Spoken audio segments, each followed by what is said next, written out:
The lost crystal skulls. Legend tells us there are 13 of them left for us by an ancient civilization or even from beings not of this world. You have an artifact that seemingly can't be made by humans on this planet. They are objects of rare beauty and a universal symbol of death. You look at it and it's glowing.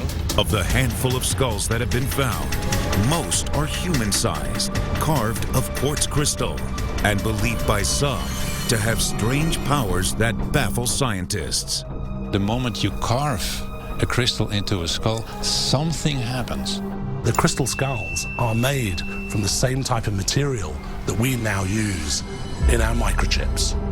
Together, they are said to contain the secrets of the universe. Secrets that some claim will save mankind from an Armageddon prophesied by the ancient Mayan calendar.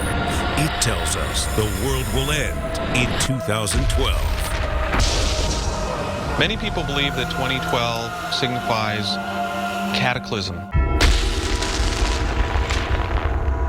Over the millennia, some of the skulls and their secrets have scattered to the four winds.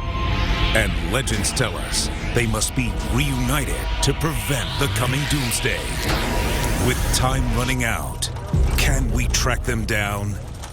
Our journey leads us from the jungles of Central America to a barrier reef loaded with sunken treasure and all the way to the moon. The question, of course, in my mind was, did the astronauts bring it home? As Indiana Jones prepares to enter the kingdom of the Crystal Skull, join us in a real adventure. Wow, so that's what I wanted. I wanted to be able to say, hey, there's crystal here.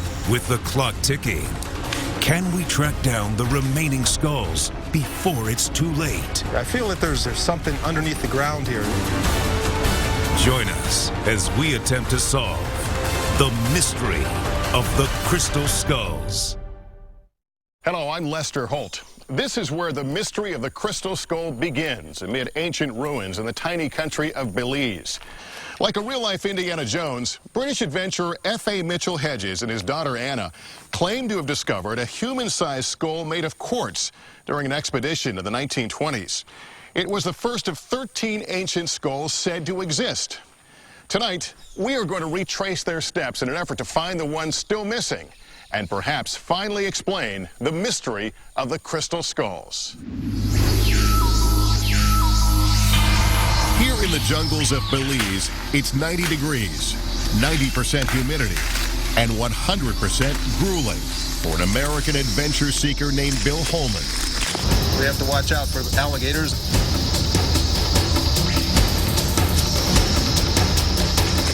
I feel that there is something here. Officially, he's trying to retrace the steps of a famous explorer. But little do the people here know, he's searching for his personal holy grail. He's going to track down a missing crystal skull. Yeah, this is an opening. This is a doorway, and I'm going to try to open it up and see what's down in this thing. There are several legends swirling around crystal skulls, and their origins are shrouded by the mists of time. Some say the crystal skulls were carved by Maya artisans and offered to the gods. Others say the skulls were created by an ancient and advanced civilization, like Atlantis. And there are those who believe the skulls are extraterrestrial objects, left here as crystal repositories of great knowledge. Now, although this might sound at first a little far-fetched, one has to remember that the crystal skulls are made from the same type of material that we now use in our microchips. And if you think of the amount of information that we now store inside a tiny quartz crystal silicon chip inside a computer, just think how much information might be stored inside a crystal skull. Only a handful of scientists have been able to examine the crystal skulls, and the results of these experiments are mixed. It's only increased the mystery and controversy surrounding the skulls, leading some to claim the skulls are fakes. The various crystal skulls, not one of them has any real documentation as to where it came from. To classify these skulls is very interesting because the science, which we're dealing with now, the sciences of anthropology and archaeology, they can tell us very little. Basically, you can't date crystal. Although there are thousands of crystal skulls in existence, some coming in spectacular shapes and colors, most of the experts we spoke to agree there are a total of 13 ancient crystal skulls. These skulls are thought to be thousands of years old. There is a general consensus that only 8 of the 13 ancient crystal skulls have been discovered, and this expedition has been launched to find one or more of the missing skulls.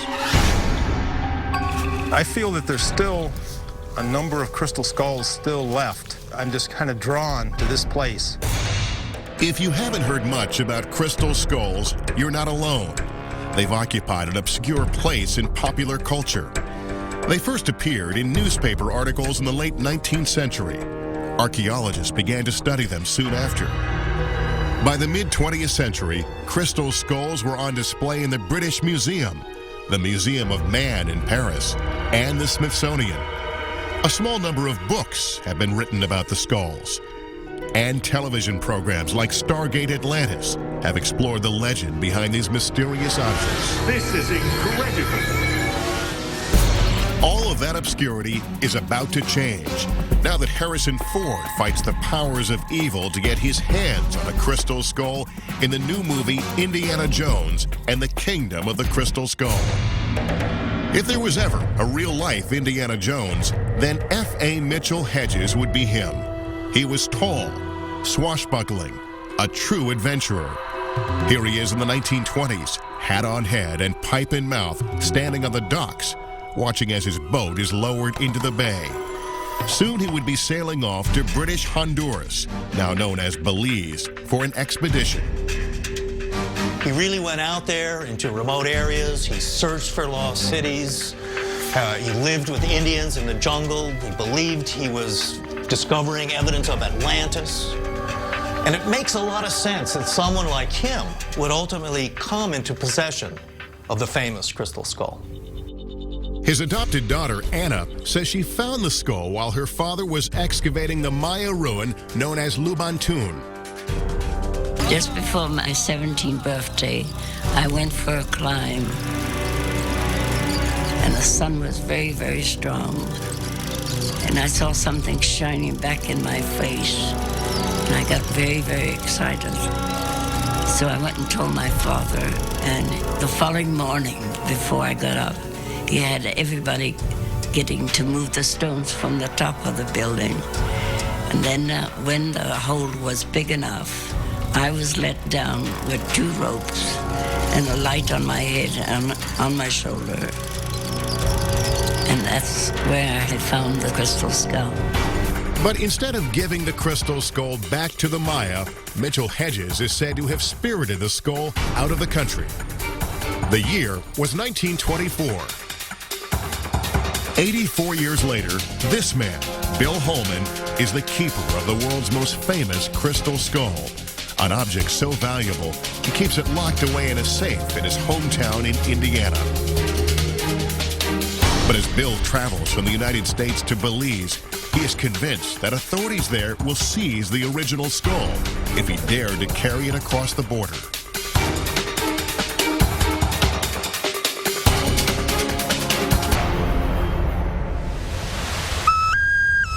Do you remember the first time you came to this site?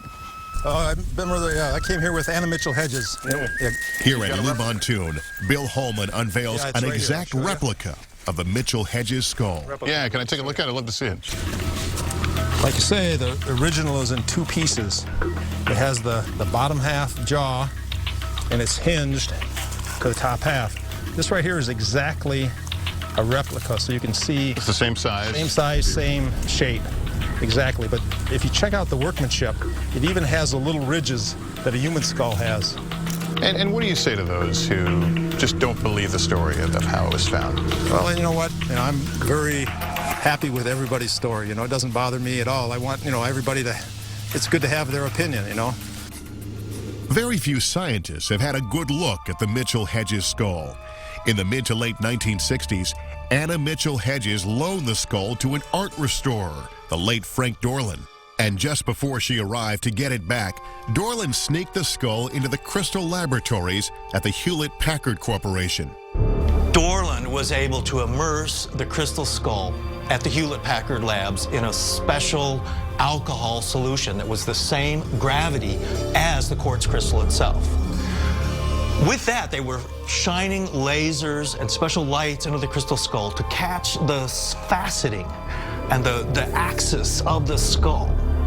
And what they found there was that the skull had special light wells built into it that channeled light into the eye sockets and the mouth of the skull.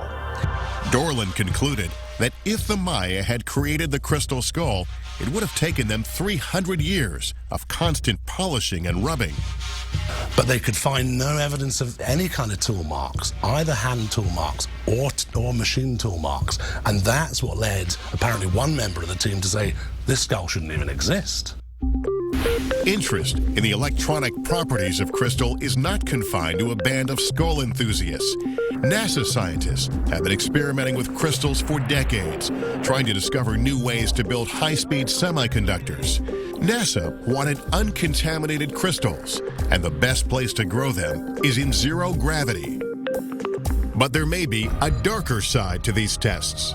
There are things government deems so dangerous, it will not reveal them under pain of whatever. Richard C. Hoagland is a writer, researcher, and former NASA consultant. He sees a link between these NASA experiments and the tests performed on the Mitchell-Hedges skull at the Hewlett-Packard labs. The optical properties of Mitchell-Hedges indicate that someone was giving us clues that there's complexity here. It appears to me, from my reading of the analysis, that it was literally synthesized, fused together in a process that would have required zero gravity and maybe the deliberate growing of the crystals. The question Hoagland and others are asking is what kind of advanced civilization was capable of designing and carving a crystal skull? When it comes to crystal skulls, you get as many opinions as you have people. You know, everybody has their own opinion. Bill Holman's opinions come from the source. He met Anna Mitchell-Hedges in 1981, and despite a 30-year age difference, the two were married in the late 1990s. As he got to know Anna, Holman grew transfixed by the story she told about her famous father.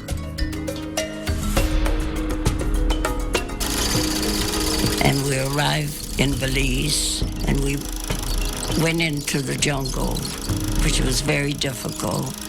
And we arrived near Lubantun, and my father stumbled on a stone there, and he shouted to the world, "We can't be very far from this lost city." What inspires me about Mitchell-Hedges is, in this day and age, there's no real heroes, okay? Mitchell-Hedges and the Mitchell-Hedges, they are my hero. You know, they're someone that you can look up to for something they've done in their life that they believed in, and they gave their whole self for it.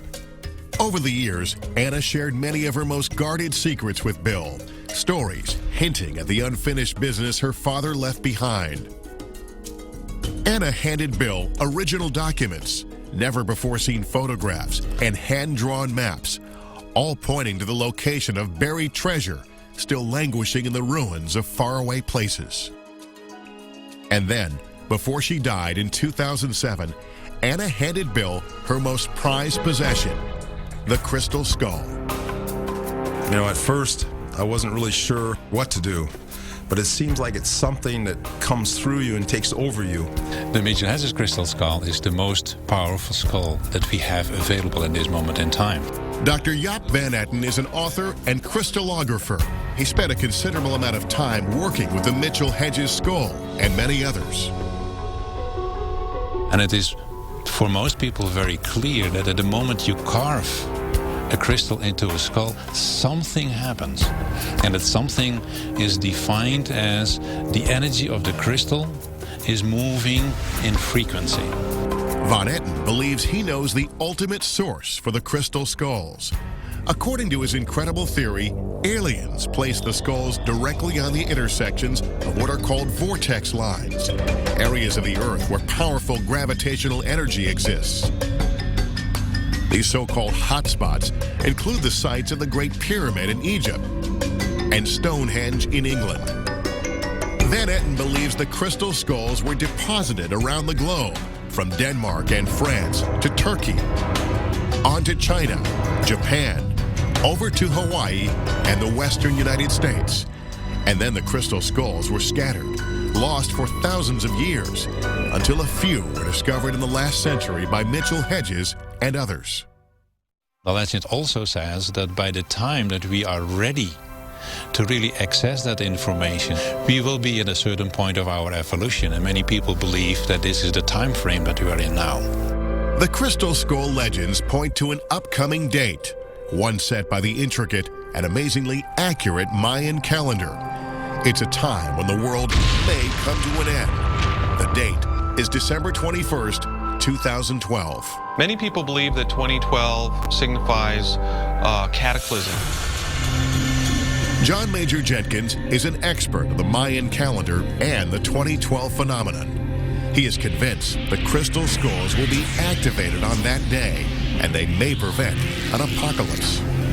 The legend goes that the crystal skulls are reunited at the end of the cycle. We have to remember that skulls were symbols of death, and death is the portal to the other world. It's kind of a twofold thing, that humanity will awaken to the problems it's creating. And it's a time of warning also that if we continue on our current path, we will end up as skulls ourselves. That means the clock is ticking. All of the original 13 crystal skulls must be found and in place before 2012. Bands of crystal skull believers are gathering.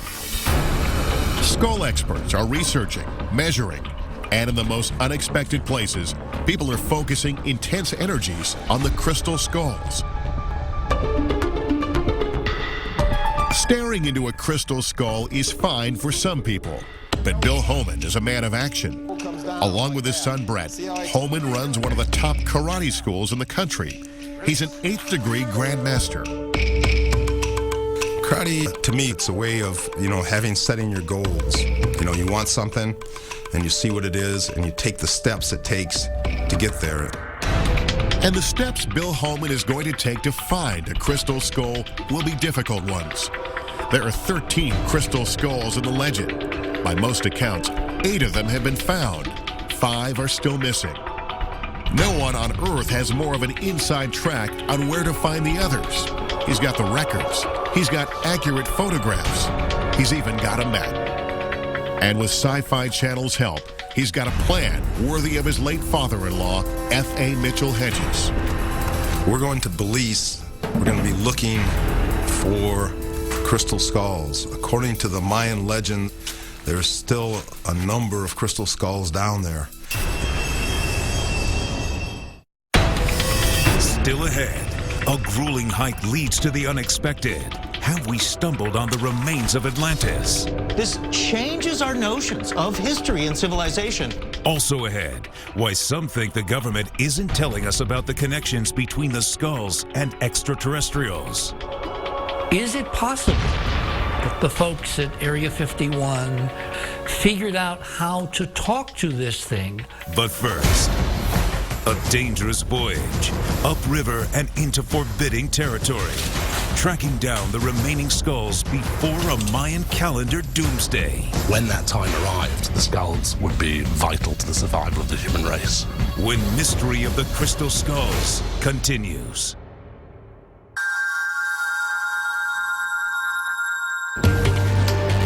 For Bill Homan, the race is on to find at least one of the missing ancient crystal skulls. A race to prevent a possible Armageddon. The quest is deeply personal.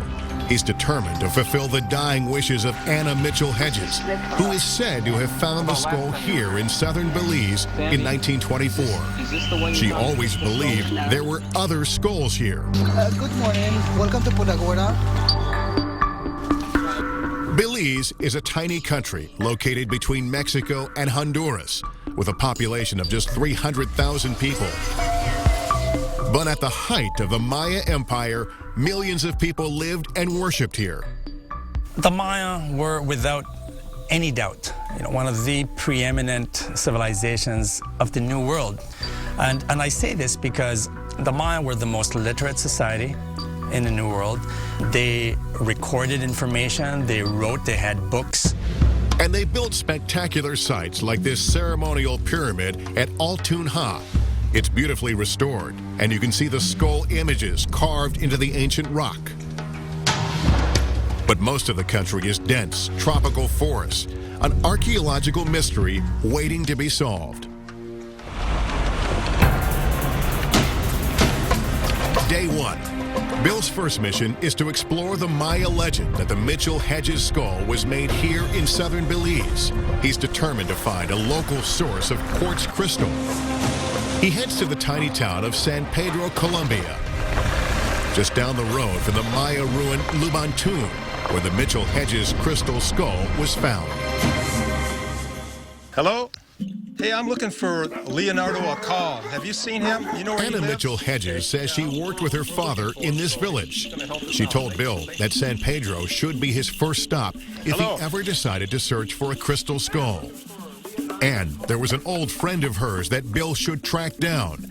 His name is Leonardo Acul, and he's a key figure in the crystal skull legend. He's one of the spiritual leaders of the Mayan people, and he's been studying with all the old masters all his life. And also, his grandfather was on the expedition with Mitchell-Hedges. Anybody home? Is Leonardo here? Leonardo, how are we doing? How you doing? Pleasure. Good to see you. Leonardo is a direct descendant of the Maya. He appears to live a simple life. His wife cooks over an open fire pit, and animals roam freely in the yard. But this quiet, unassuming man reveals to Bill how the Maya came to possess the crystal skull. We call it Sakitok. That's the original name in Kekchi Maya language, Sakitok. Sakitok means crystal. As with all legends, there are differences. The Maya version, according to Leonardo, says the gods descended from the sky and handed a crystal skull to a mere mortal. This skull contained the secrets of the gods. Through prayer and ritual, the Maya were able to extract knowledge from the skull, and this is how they learned to craft the other 12 crystal skulls. The Mayas are just like us today, but they are more knowledgeable, they're wise, they're very intelligent. Since that time, the crystal skulls have been linked to Maya ritual. So here is the scenario that people might have seen. You're now walking into a Mayan temple, and the priests then guide you to the inner sanctum, and sitting on an altar, glowing among firelight and torches, is the famous crystal skull. And you look at it, and it's glowing. The so-called paranormal properties of the Mitchell-Hedges skull have intrigued researchers for decades. But until Anna Mitchell-Hedges died in 2007, the skull was strictly off limits. Bill. Hi. Glad to see you, Dale Walker. Oh, glad to meet you. It's really Bill Holman is trying to change all that.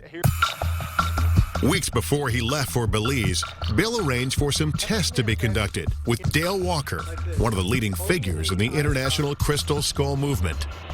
First skull I worked with was the Mitchell-Hedges skull. We were able to take this really clear quartz skull and bring images up which could be photographed. For the first time, we were able to photograph images, true images, like graphics coming out of a computer. For Walker, the pictures were shocking. He believes he has captured fragments of ancient civilizations trapped in the crystal. He's even caught glimpses of what appear to be extraterrestrials. Walker has photographed hundreds of skulls since, but his life changed forever in 1987 when he came into possession of his first ancient crystal skull. I felt an energy that I had only felt before with the Mitchell-Hedges skull. It was an unusual feeling, sensation, led me to immediately think that this was a real skull. He's here today to test a hypothesis. What would happen if he placed his ancient skull next to the Mitchell-Hedges skull? Walker thinks when put in proximity, the skulls may actually create and transmit energy. He's brought along two contemporary skulls for control purposes. So that the three skulls surrounding it are in triangulation. This is called a tetrahedron energy grid. In order to test the level of energy released by the skulls, Walker positioned Bill Holman in front of each one. Okay. He recorded the scene with a thermal imaging camera, which measures ambient temperature. We know that quartz crystals are able to generate a bioenergy field within individuals. We think it occurs because they grow just like other biological objects do, like plants, animals, and people. To his amazement, Walker discovered that when touched by human hands, the skulls produce a form of energy which registers on the thermal imaging camera. When Bill places his hand on the table, the temperature registers a cool 62.4 degrees. But when Bill touches the Mitchell-Hedges skull, the temperature spikes to 82 degrees. For Walker, this is clear evidence that crystal skulls possess an otherworldly energy. The conclusion is simple. It's not heat that's transferring. It's transferring a type of energy that generates heat in the body. We keep coming back to the question, where did these skulls come from? Could Maya artisans have crafted these life-size replicas of human skulls? And if they did, where would they have gotten the large pieces of crystal? Well, some believe the answers lie right along these riverbanks.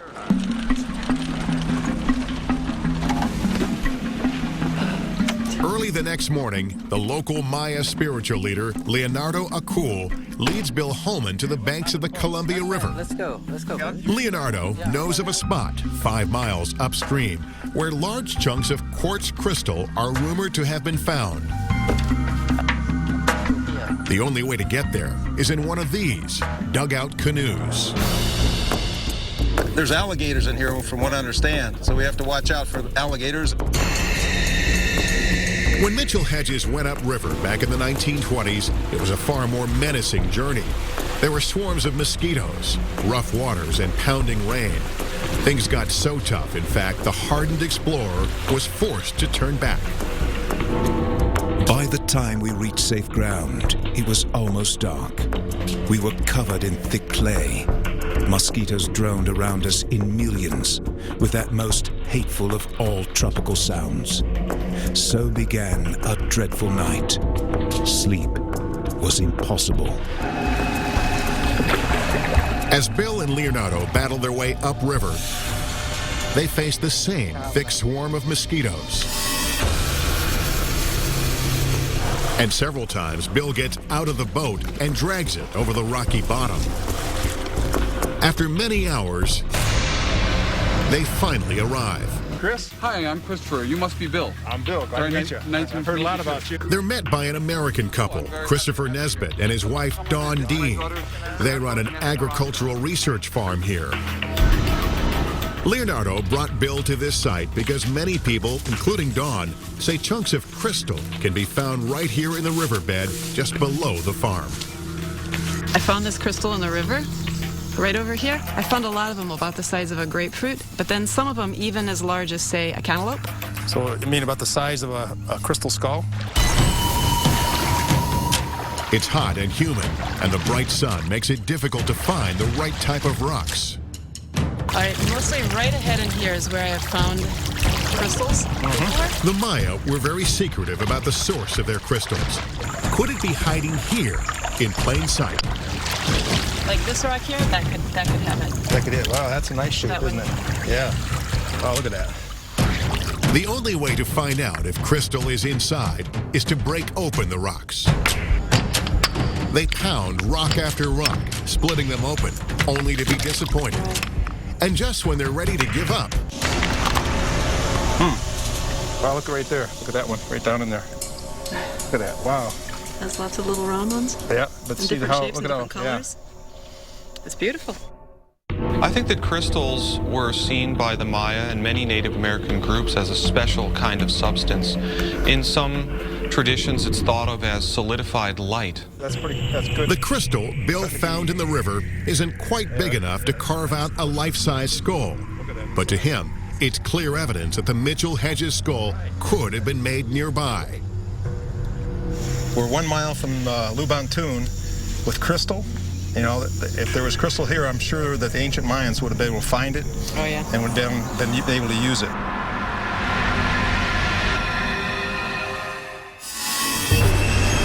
Coming up, cracking the secrets of the skulls. Will it explain a host of other ancient mysteries? The crystal skulls appear to be produced by a technology that we can't reproduce. Perhaps the answer is located far, far away on Mars. What we saw was a mesa that looked kind of like a quirky face. Back on Earth, finding an ancient Maya city. Or is it evidence of Atlantis? There's something underneath the ground here. When Mystery of the Crystal Skulls continues.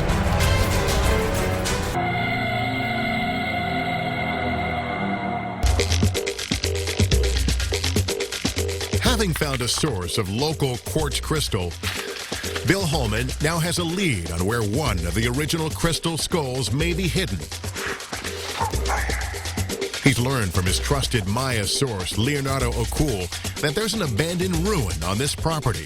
It's a site called Ushbantun. And according to Christopher Nesbitt, it's somewhere at the top of this mountain. It's probably a suburb of nearby Lubantun. And it's an area with a lot of terraces, housing terraces, house mounds. You can point at all the different hills over there, and they all have ruins on top of it. So up the hill they go. First, they have to pass through a dense grove of trees. The heat and humidity is withering. The thickness of the forest, claustrophobic. That's a big bamboo. Even the ants here are mean and nasty. He's got a big head, very powerful jaw muscles. He's got spikes on his thorax that'll make you bleed, and he can cut right into your skin. Little suckers bite. That is the amazing thing about this hike. As Bill and Chris climb up and up the mountain, tiny bits of the ancient Maya past jab at them from underfoot. Cut stones, hints of an outcropping. From here on in, it's going to be bushwhacking. Bill suddenly realized he was literally climbing up the side of a pyramid. At one time, there were thousands of people living within eyesight of here. This is a very inhospitable place to have a city, an urban environment. Ushbantun is a logical place to search for a crystal skull, since it shares many similarities with Lubantun, the site where the Mitchell Hedges skull was said to be found. The curved edges there are rumored to be identical to those found at Lubantun. So is the manner in which the walls were built. Lubantun may be actually older than other Mayan cities. There's something special about it. It's near the coast. It was possibly a Phoenician port city, and certain ports like Lubantun and Tulum were essentially Atlantean ports. In other words, Lubantun and neighboring Ushbantun may have been part of Atlantis, the lost continent from Plato's enigmatic tale. Atlantis, a powerful empire thriving thousands of years before the dawn of civilization. Plato is pretty specific in saying it's out in the Atlantic. Well, as you go into the Atlantic, you have the Azores, which are part of Portugal. They are part of the mid-Atlantic ridge. But as you go farther into the Caribbean, you have islands like Cuba, the Bahamas, also islands like the Bay Islands off Honduras. All of these places were on the mind of Mitchell Hedges when he originally set sail for Lubantun. He believed this ancient site was Atlantis, and he hoped to find archaeological evidence to prove it. Is the crystal skull that proof? Is the crystal skull an artifact from Atlantis? If so, it would blow a hole in the accepted theory of human evolution. Mainstream historians are telling us that civilization is only 5 or 6 or 7,000 years old. The story of Atlantis is saying that civilization is older than this. Civilization is going back 10, 20,000 years. If civilization is that old, and maybe the crystal skull is that old too, then this changes our notions of history and civilization. And some researchers believe if we could crack the code that is written inside the crystal skulls, then we may find the answers to ancient mysteries. They might tell us who built the monoliths at Stonehenge, or explain the strange figures cut into the earth in Peru, called the Nazca lines, that some say were created to be seen only from outer space. The crystal skulls appear to be extraordinary emblematic artifacts produced by a technology that we can't reproduce. And we have to now go back with 21st century technology and find out what it's trying to tell us.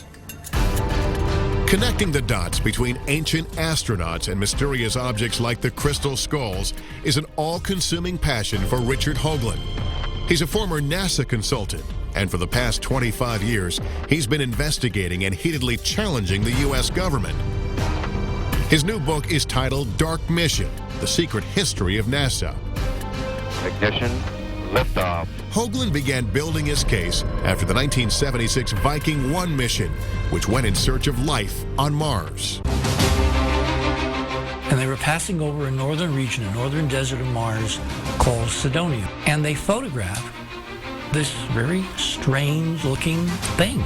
Well, what we saw was a mesa that looked kind of like a quirky face. That quirky face is now known as the face on Mars. The image created an international sensation. It was a humanoid face, indicative of a potential human civilization that had once lived on Mars, that had built amazing structures in its immediate vicinity that look eerily like pyramids.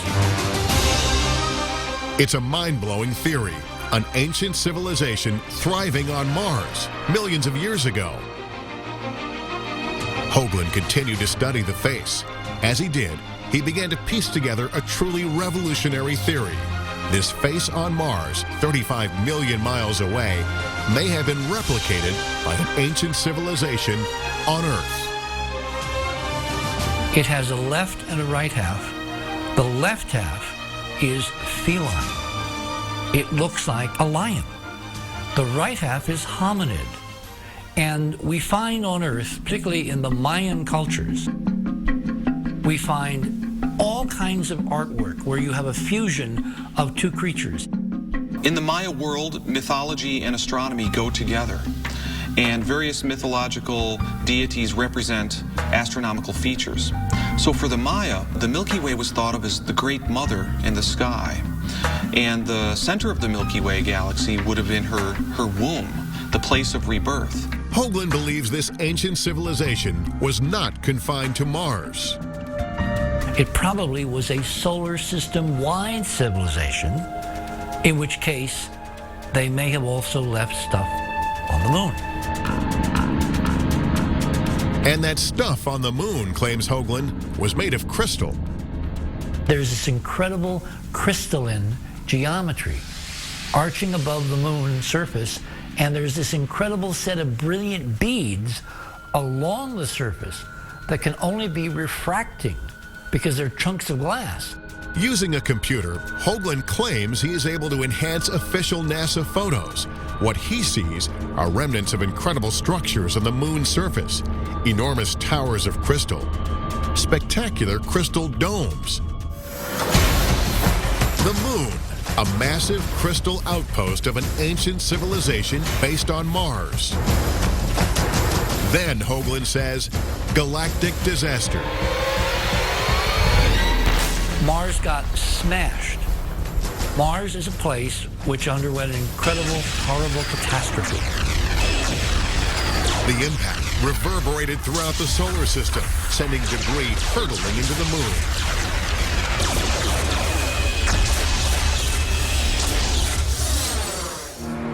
Imagine the moon as an archaeological site. all we are left with, says Hoagland, are shards, ruins, blasted artifacts.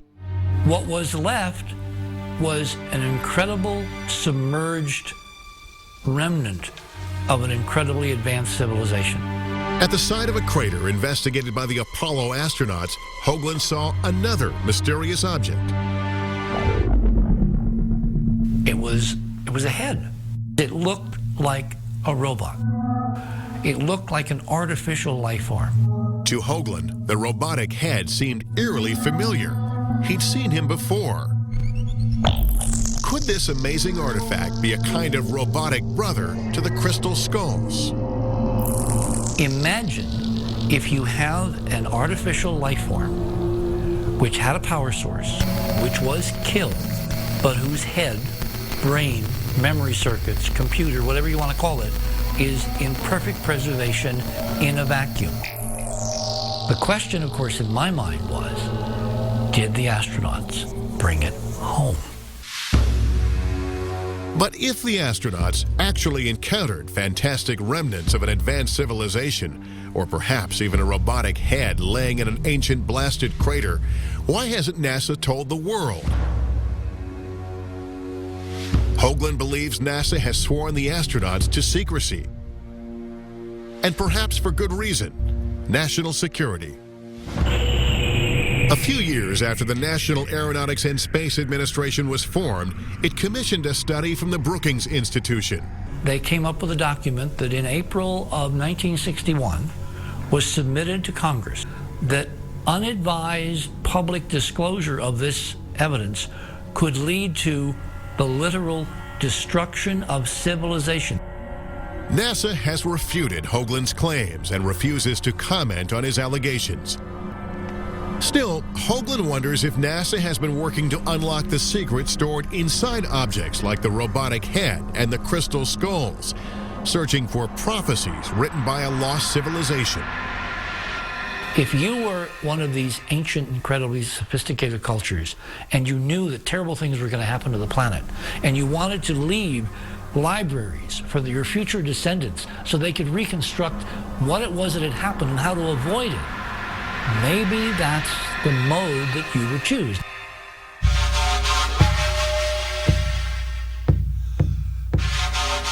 As incredible as Hoagland's theory is, it sounds remarkably similar to stories told in this small village in southern Belize. The legend tells us that the crystal skull is not made by earthly men like us here. It comes from an alien world. We say it's an alien because they are not like me and you. These aliens are from the different dimensional world. Whether guided by alien gods or earthly ambition, Bill Holman is nearing the top of the mountain. Underneath his feet is an ancient Maya pyramid, the lost city of Uxbantun. Didn't you say that some of the, like a king or some of their family might be in this area? The theory that I've heard from archaeologists is that a branch of the royal family lived here. As he neared the summit, Bill could feel the presence of the ancient Maya. It's around this time that most explorers start to think about the curse surrounding crystal skulls. There are some who say that perhaps the crystal skulls are cursed. In fact, Frederick Mitchell Hedges described his skull as the skull of doom and said that it had been used in ancient ceremonies to will death. Okay, Bill, well, this is about as far as we can go without actually hacking a new trail. I'll hand you off and let you go. According to Christopher, the top of the pyramid is up there somewhere. So Bill will have to hack and hack his way through the tropical forest. Finally, Bill stumbles onto something.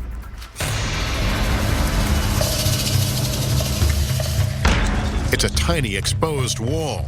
He's found just a piece of the ancient city of Uxbantun. I feel that there's something underneath the ground here, especially when you can go around and you see the different openings and look in. You can see that it opens up into like a room inside. So there's more to it than just a pile of stones and rocks. This entire mountain is a giant pile of rocks, and any opening Bill could find is not big enough to squeeze through. He didn't expect to even find this place, and local law prevents any unauthorized digging. He'll have to come back another day after getting a permit, and that could take months. And I feel that there is something here. I feel that if I was able to dig here, you know, just having that feeling and being here, it sure makes you want to find it. As for Leonardo Acul, there is more to this mystery. He sees the link between Bill Holman and F.A. Mitchell Hedges, the man who first came here in search of lost treasure. Leonardo says the time is right to reveal another secret, and it's something Bill Holman has been anxiously waiting to hear. Yes, there is another crystal skull buried not too far from here.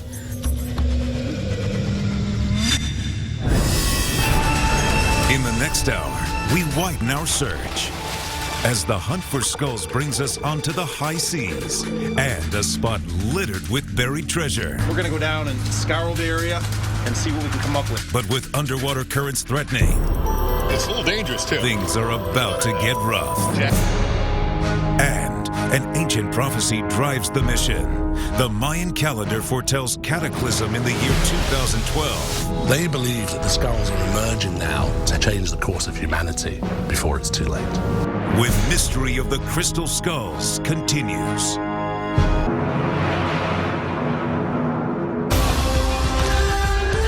Like the incredible adventures of Indiana Jones in the movies, real-life adventurer Bill Holman is on a mission. Here in Belize, Bill is hoping to find another crystal skull, one similar to the skull purportedly found by Mitchell Hedges more than 80 years ago. Maya legend says the skulls contain the secrets of the gods. Others believe the skulls will reveal profound wisdom from an advanced civilization said to have founded the lost continent of Atlantis, once the code is broken by finding all 13 skulls. So the search is on, and Bill has just received a tantalizing promise from Leonardo Acul, his friend and a spiritual leader to the Maya, who still live here in Belize, on the lands their ancestors inhabited centuries ago. Leonardo knows where another skull is hidden, and he will take Bill to it. But first, Bill will have to be patient until the time is right to go there. With limited time, Bill decides not to wait around, but to travel to the island of Roatan, just off the coast of Honduras for a couple of days. Mitchell Hedges lived on Roatan for 7 years in the 1930s, and Bill says there is some evidence that he may have even found and hidden a second skull on or around the island. Local diving legend Doc Radowski knows more about these waters than anyone. When Mitchell Hedges came here and was working here, it was very primitive. There were no roads. Everything moved by boat. There was no electricity, no running water. Pretty much like Treasure Island in Robert Louis Stevenson's book. Buried treasure also attracted Mitchell Hedges to Roatan. For centuries, Roatan had been a base for pirates. The most famous and most wanted was Henry Morgan. Morgan robbed Spain's Caribbean colonies during the late 17th century, even seizing Jamaica from the Spanish and converting it into an English colony. Over time, dozens of ships were lost. In Roatan and around Port Royal, there's probably treasure to be found. The amount of buried treasure is probably anybody's guess. Lee Matuta was just a kid when Mitchell Hedges arrived. I was staying on the key digging the key up.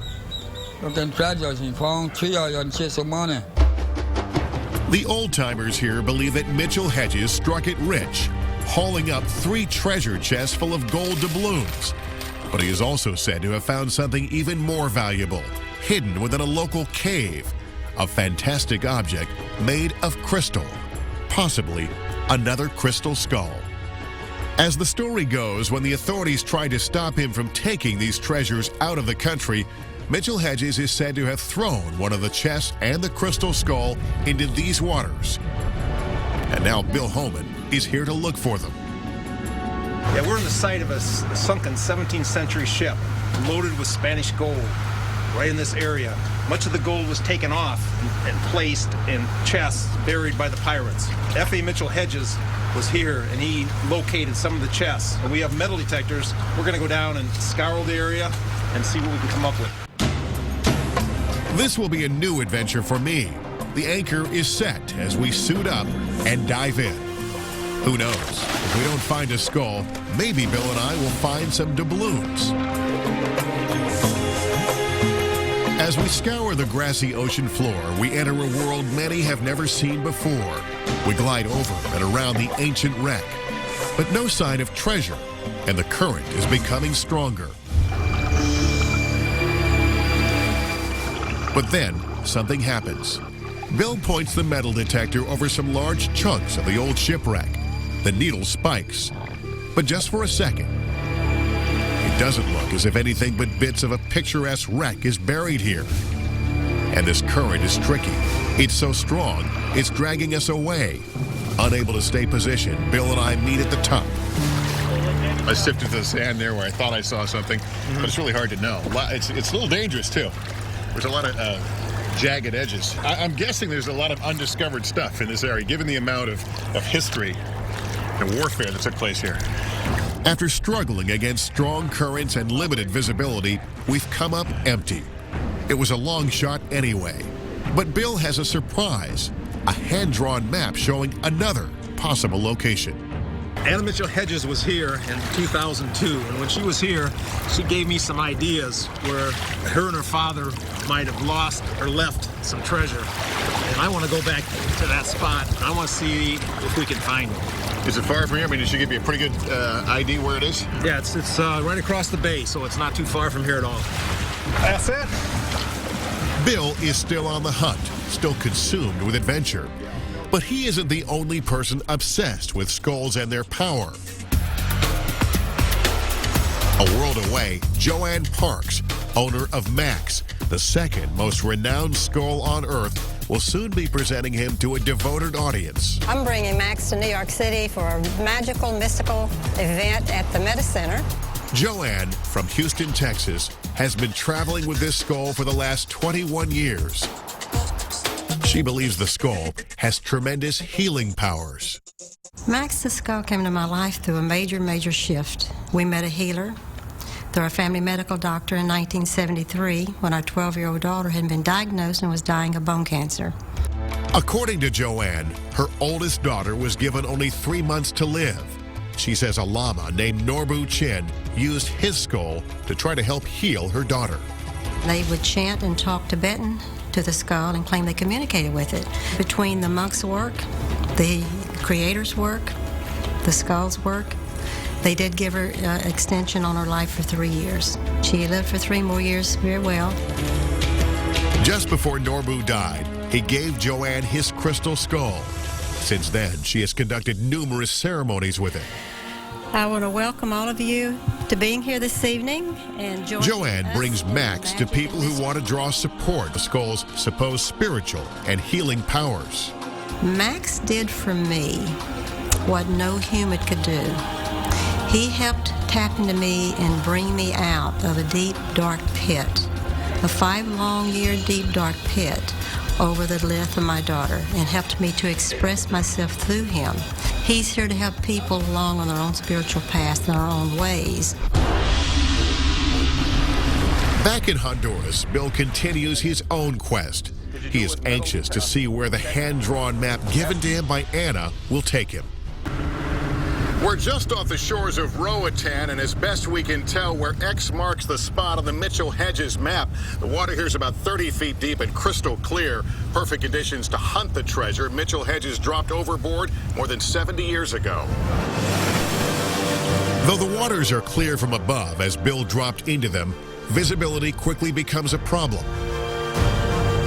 The current is stronger than before, and it's hard for Bill to get his bearings. And down here, he must be extremely alert. This area is known for its sharks. But nothing is going his way, and we quickly realize we have hit another dead end.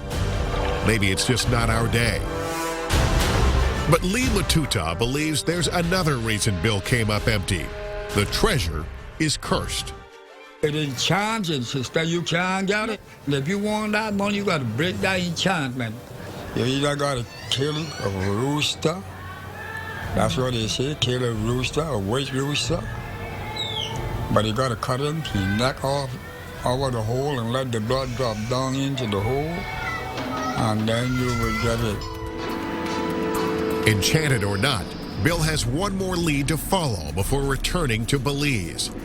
Anna has also left him 2 photographs. One shows the entrance of a cave. The other is a picture of the hills and shoreline on the nearby island of Helene.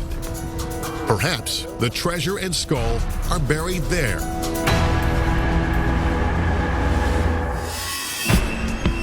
Just ahead, we go into the lab to find out what science tells us about the skulls and a possible connection to extraterrestrials. It would put out all kinds of sensory phenomena. And later, our expedition lures us into a tight spot, a claustrophobic's nightmare, when Mystery of the Crystal Skulls continues.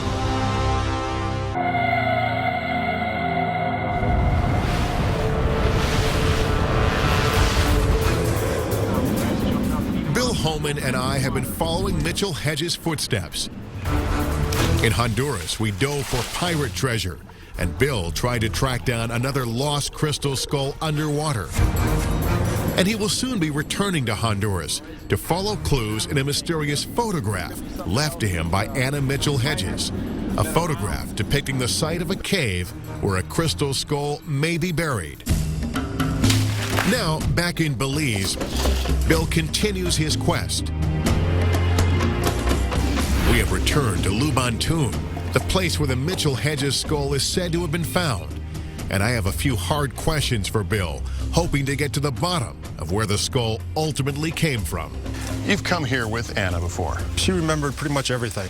It's changed a little bit since, when she was here, they didn't have quite all the different pyramids uncovered and everything, but she was able to go through it and point out pretty much different things that they found and where they found them. Anna claimed that one day during the 1924 expedition to Lubantun, she climbed to the top of a pyramid, looked down, and there, lying beneath the collapsed altar of a temple below, she spied a shimmering crystal skull. Now, the actual pyramid where she was lowered down into, that pyramid doesn't exist? Well, what they did is they've somehow taken it down. She said that it was a large pyramid, and they kind of took the top off of it. I never take anything for face value. I always try to weigh it out. She never wavered from what she said of finding it here. It left no doubt in my mind that she was here. She did find it. But were the Maya capable of making such an incredibly intricate object? I spoke with Dr. Jaime Awe, director of the Belize Institute of Archaeology. Do we know if the Maya worked with crystal? Oh, certainly.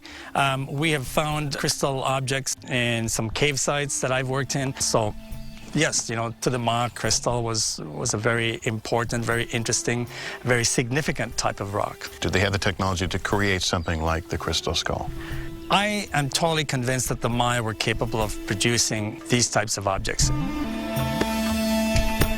Still, Jaime Awe doubts that the local Maya crafted the Mitchell Hedges skull. And though Anna Mitchell Hedges claims she found the crystal skull at Lubantun, Awe and other researchers question her story. Anna does not appear in any of the published sources about Lubantun. I don't know that she was ever there.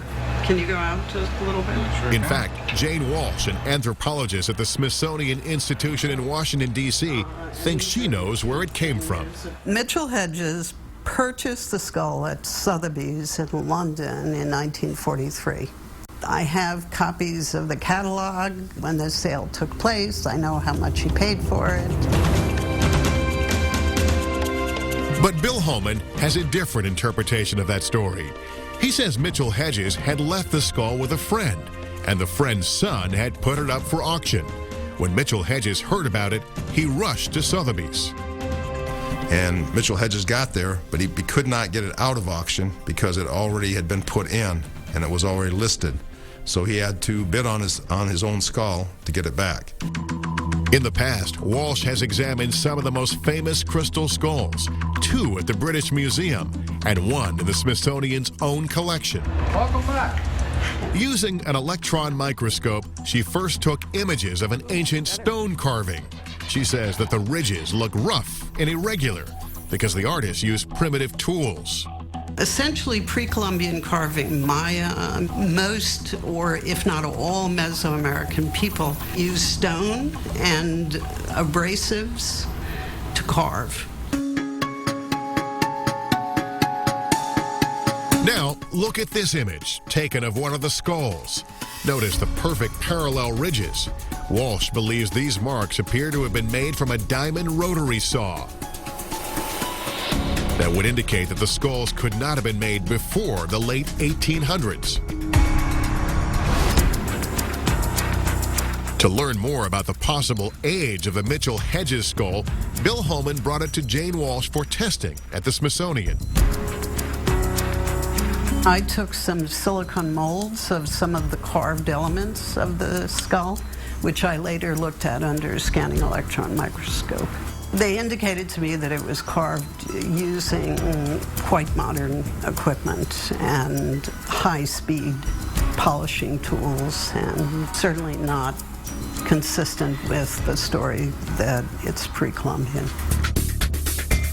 So does this mean the Mitchell-Hedges skull is not one of the purported 13 ancient skulls? Not necessarily.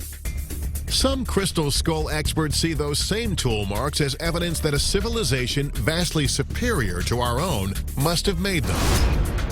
And they mention other scientific tests that disclose some incredible characteristics. Remember the Hewlett-Packard laboratory test done by Frank Dorland in the 1970s? In that examination, the reported properties of the Mitchell-Hedges skull seemed miraculous, almost otherworldly. Frank Dorland, who studied it for Hewlett-Packard, actually came to the conclusion that the skull might well be over 12,000 years old. And what he found about the crystal skull completely amazed him. He found that it would put out all kinds of sensory phenomena, from sounds to smells, and that particularly the skull would actually glow and light up at certain times.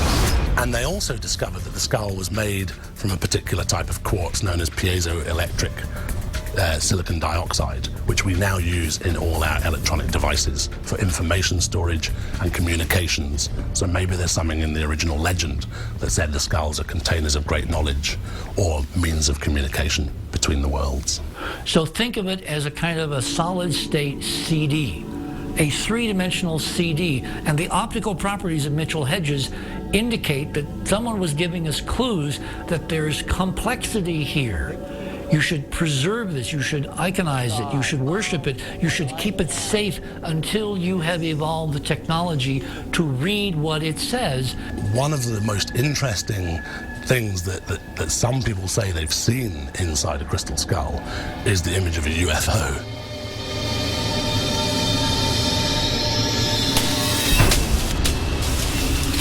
Up next, we enter a sacred Maya site where the ancients made a dire prediction about 2012. For the first time in 26,000 years, the Earth is lining up with the galactic center of our Milky Way galaxy. A coming cataclysm that only the reuniting of the skulls can prevent, when Mystery of the Crystal Skulls continues.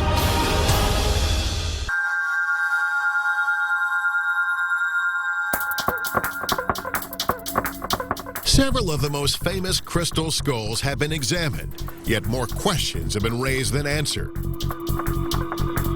Anthropologist Jane Walsh believes the Maya were not capable of fashioning crystal skulls. Other researchers say the skulls could even date from the time of the legendary Kingdom of Atlantis, over 10,000 years ago. First mentioned by the Greek philosopher Plato, Atlantis was purportedly a mighty power that conquered much of the known world. Plato said it was located somewhere beyond the Pillars of Hercules.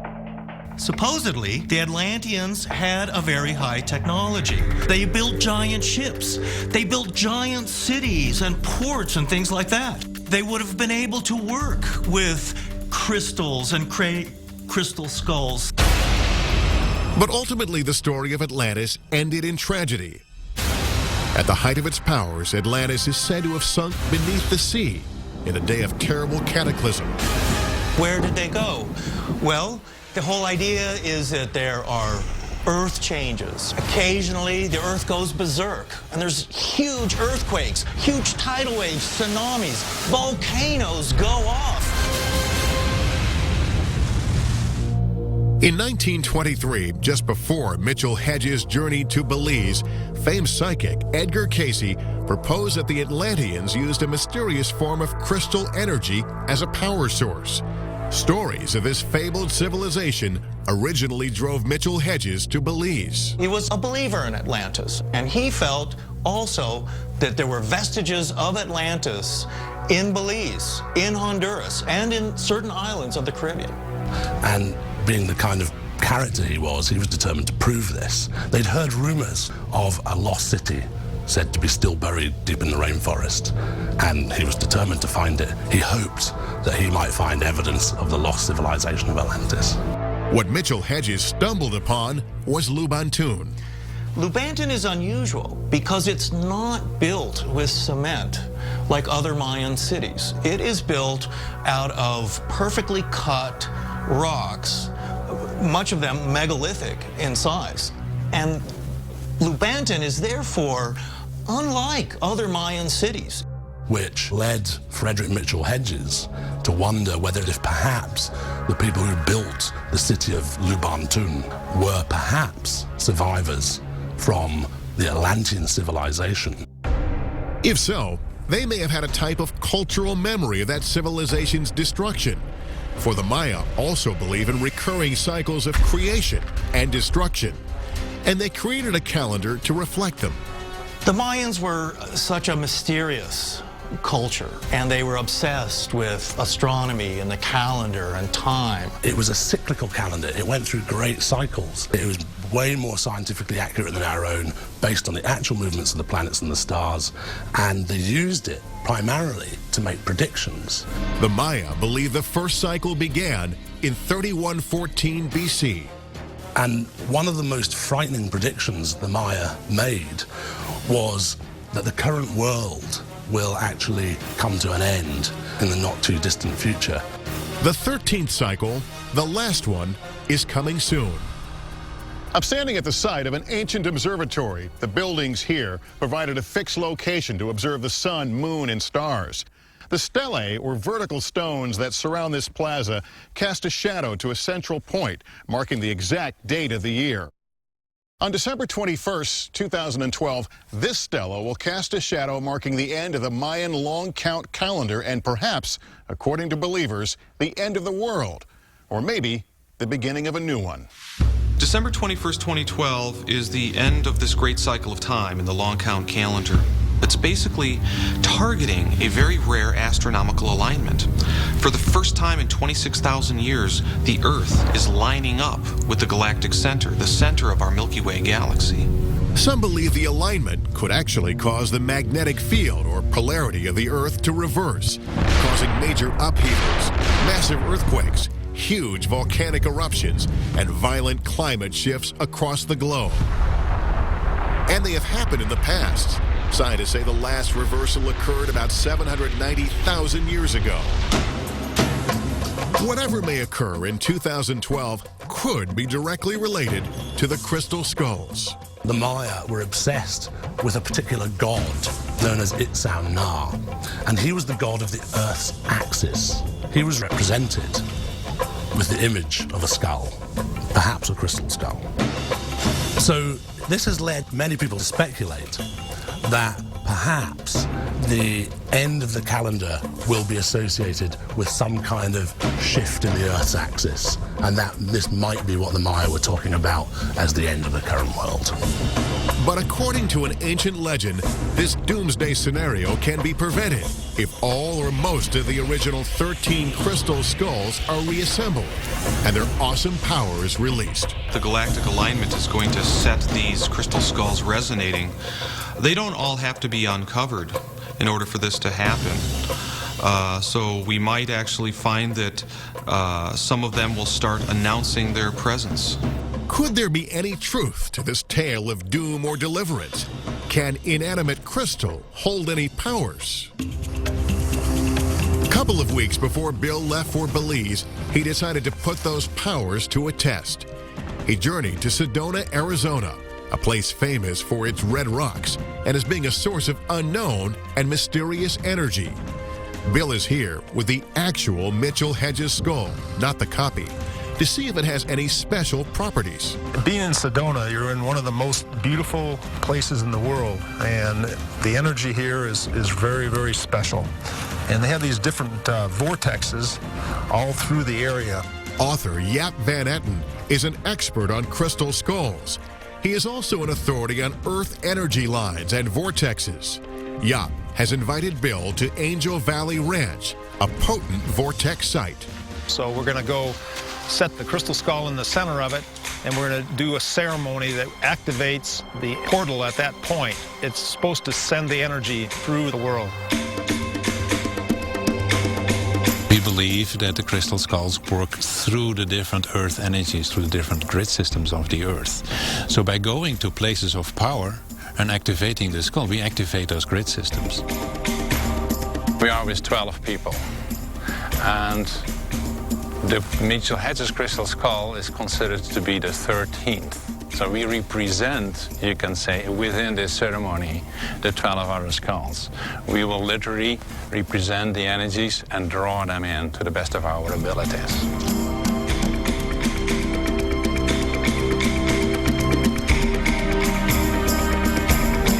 Interestingly, Native American legends also venerate the crystal skulls. The Native American version of the legend says that there are 13 planets in the universe that are inhabited by human life, and that there is one skull for each of these planets, and a 13th skull that will one day connect all the various elements of the human race that are spread across the cosmos. And in an example of art imitating life, the cosmology and myths of the Battlestar Galactica television series also mesh with those of the Native Americans. There's a 13th colony of humankind, is there not? Yes. The scrolls tell us a 13th tribe left Cobol in the early days. They traveled far and made their home upon a planet called Earth. Just ahead, a tip on another skull leads us to a remote island and into treacherous territory. Also ahead, why some say the skulls are at the center of a government conspiracy of silence. Can we learn the truth before the Maya doomsday of 2012? It's a time of warning that if we continue on our current path, we will end up as skulls ourselves. When Mystery of the Crystal Skulls continues.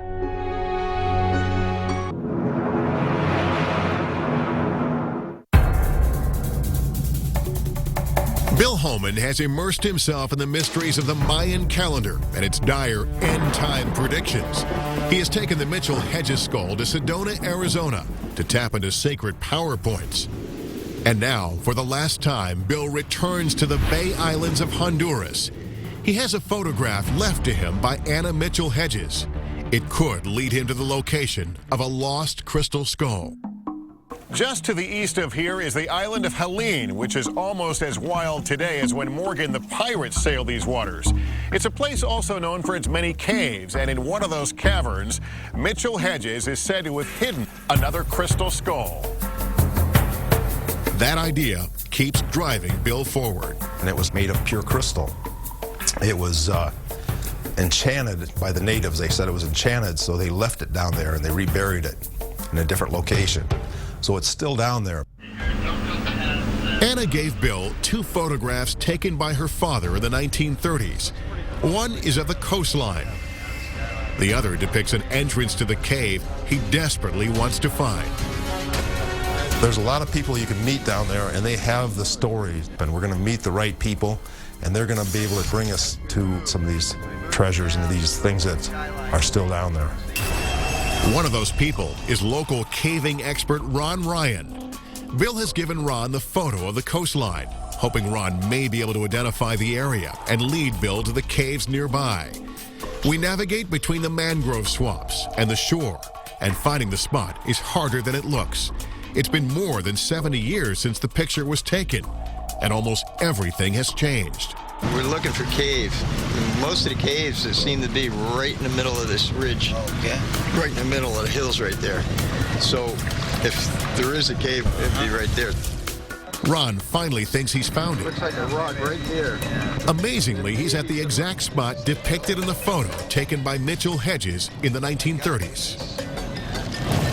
Gotta be it. There's a hill right here. This goes up. My God. But as Bill prepares to go ashore, there is resentment brewing back in Belize. My personal belief is that crystal skull should be brought back to Belize, and either they put it into the museum or maybe displayed by Lubantun, where it is found. And I think its rightful owner is the Mayas, so I think it should be back in its right place. I should think it belongs to Belize. That's my idea. I think it should belong. Whatever from here belongs to here. It's property of Belize, and I think it probably should be returned back home. And the time for that return may be approaching quickly, for many believe it is critical for the skulls to come together as soon as possible. The native elders refer to the period of time that we are now entering as the time of the awakening, or the time of warning. So they believe that the skulls are emerging now to help us awaken, to help to warn us that we must change the course of humanity before it's too late. And if the conspiracy theory involving NASA has any truth to it, the U.S. government may be on the hunt too. We will build new ships to carry man forward into the universe, to gain a new foothold on the moon, and to prepare for new journeys to the worlds beyond our own. On January 14th, 2004, President Bush declared that the United States would set up a space station on the moon by the year 2015. Richard C. Hoagland thinks our renewed interest in the moon has to do with his theory that Apollo astronauts found a robotic head on the moon that may be related to the crystal skulls. Is it possible that the reason we're all suddenly rushing back to the moon now is that after 40 years, the folks at Area 51 with expertise from Caltech and MIT and Los Alamos figured out how to talk to this thing, and it told them of the extraordinary wonders that are waiting on the moon? Meanwhile, back in Honduras on the island of Helene, and with the pressure on, Bill Holman and Ron Ryan think they're close to the underground caves that may contain a crystal skull. There's an opening up high. Yeah. Pushing further up the mountain, they find an entrance to a cave remarkably like the one in the Mitchell Hedges photograph. It's guarded by a huge tarantula. A bat just flew on my back. Bill is on full alert. He's never been so deep underground. This cave is a very tight fit, and there are bats, spiders, and poisonous insects at every turn. In caves such as this one, the ancient Maya conducted arcane rituals and even human sacrifice. Who knows what Bill and Ron may come upon next? But they don't give up. The descent is becoming dangerous. Ron almost falls off a crumbling ledge. Okay. But they continue until they can go no further. Hey, Ron, if you were here, where would you put the crystal? Where would be a good place to hide it? Well, I'd probably go down the smallest, deepest hole I could find, and where I'm standing here is actually, I can see down this hole over here quite a ways, but boy, I couldn't get in there. And probably if I really wanted to hide it, I would have put it down in that hole and then just buried it again. But if there is a hole below, it's almost impossible to get to it. The entrance is sealed over. It's solidified in there, so it's almost like somebody poured cement on top of it. So, I mean, that would be a perfect spot to hide something like that. If something is hidden, there is no way to get to it without blowing a hole through the rocks with dynamite. And that approach could destroy the site completely. Basically blasting, getting underneath this floor here. Strange as it seems, there may be another reason not to continue. Like the buried treasure in Roatan, if there is a crystal skull here, Bill half-jokingly believes it actually may have a curse upon it. They said it was enchanted, that's why they left it here. And maybe the gods are putting protection on it. What do you think? I would believe that. I would think so. It probably belongs here, and that's where it wants to stay.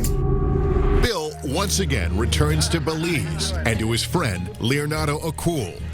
Because Leonardo trusts Bill and throughout this adventure has found him worthy, he is about to reveal an incredible secret to him.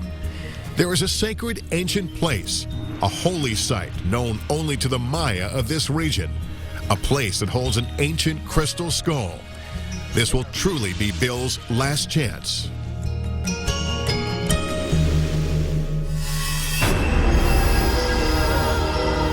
Up next, what no outsider has ever seen.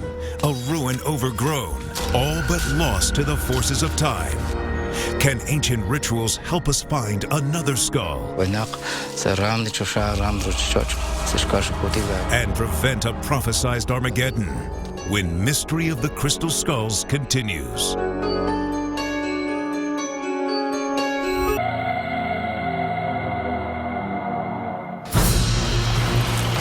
It's Bill's last day, and though he has come up empty after crawling through dank and dangerous caves, things may be about to change.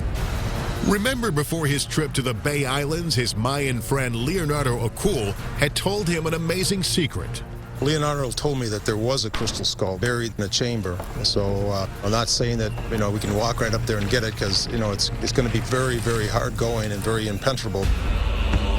Finally, Leonardo has decided that Bill is ready and is taking him deep into the jungle and back in time to a sacred site known only to the local Maya here. The location is just a few miles from Lubantun. There's only one problem. The ruin is completely covered by jungle. Leonardo has brought a team of local workers to cut through it. This is one of your special places just for the Maya. Exactly. Not that many people know about it. It's really hard to get here. That's exactly. So. This is a very special sacred place for the Maya. It looks like Bill is standing at the bottom of a hill. Actually, he's standing at the bottom of an ancient Maya temple, overgrown by centuries of jungle. Local legends say that here, the Maya prayed to crystal skulls and used them in special rituals. Apparently, when an old medicine man was getting too old to carry on his work, they would lie down with the crystal skull and put their hands on it, and a young apprentice who was appointed to take over from the medicine man would kneel over them and put their hands on the skull. And during the ceremony, while rites were being chanted, the old one would pass away and all their knowledge and wisdom would be passed through the crystal skull to the young apprentice. As they near the site, Leonardo gathers incense made from the bark of a sacred tree. It will be used in a purification ceremony. It's an incense that is very powerful, that is more revered as the food of the gods, and they are around us, they are here. And in a way, it's a way how to communicate directly to the dimensional word of God. They continue the climb, but it's getting tougher. The humidity is staggering. Finally, they reach the top. Below them, the valley spreads out to infinity. The skies above lead to their gods. This spot, steeped in potent ancient mysteries, is revered by the local Maya. To them, this may be the holiest site in Belize. And though we can only see a tiny portion, barely revealed beneath the encroaching jungle lies an ancient and sacred stone altar, one never before seen by Western eyes. We are standing on the sacred Mayan site and the area where most of the ceremonies have been done here. Leonardo marks the occasion by reciting an ancient Maya prayer. This place is the holiest ceremonial center of the ancient Maya. This circle is made in the form of a cross. The north, the south, the east, and the west. This site here is one of the most holiest areas. It's similar to the Garden of Eden that we heard in the Western world.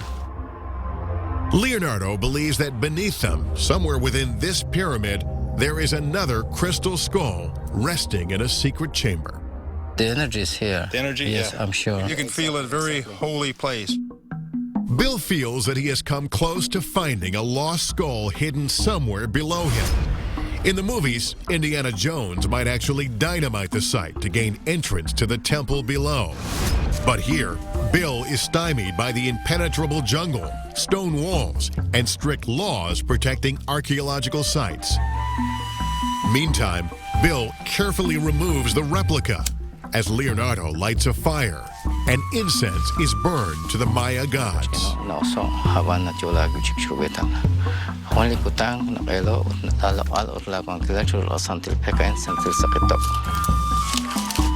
Inspired by the moment, Bill decides the time is right to give Leonardo one of his most precious possessions, a perfect copy of the Mitchell Hedges skull. What I feel it is a way that I can tie the people of the world with the Mayan people together. And I would like you to keep this replica skull for me so we can keep our energies together and work for the good of all mankind. Thanks a lot, Bill. For Bill, it's been quite an adventure. He has found 3 places where missing skulls may lie. One at this sacred place, one at the ruins of Uxmantun, and another in the deep caverns of Helene. Those will have to wait for a future expedition.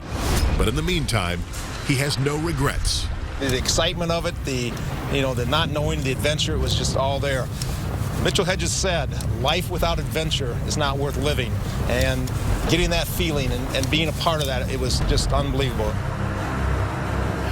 Our search for the truth behind the crystal skulls ends where it began, here in Lubantun, site of where the first crystal skull was allegedly discovered. Are the skulls ancient Mayan artifacts or 20th century fakes? Could they have been left behind by a highly advanced Atlantis civilization, as Mitchell Hedges believed? We found evidence supporting each theory, but the real tests may come in 2012 with its threat of an apocalypse. And as each Indiana Jones movie ends with a cathartic scene of the sacred powers of a relic unleashed, so too may the powers of the crystal skulls be unleashed for good or evil. And if an apocalypse of earth-shattering proportions will finally engulf the world in 2012, as the crystal skull legends predict, then the Maya have named this place appropriately. For in the Maya language, Lubantun means the place of the falling stones.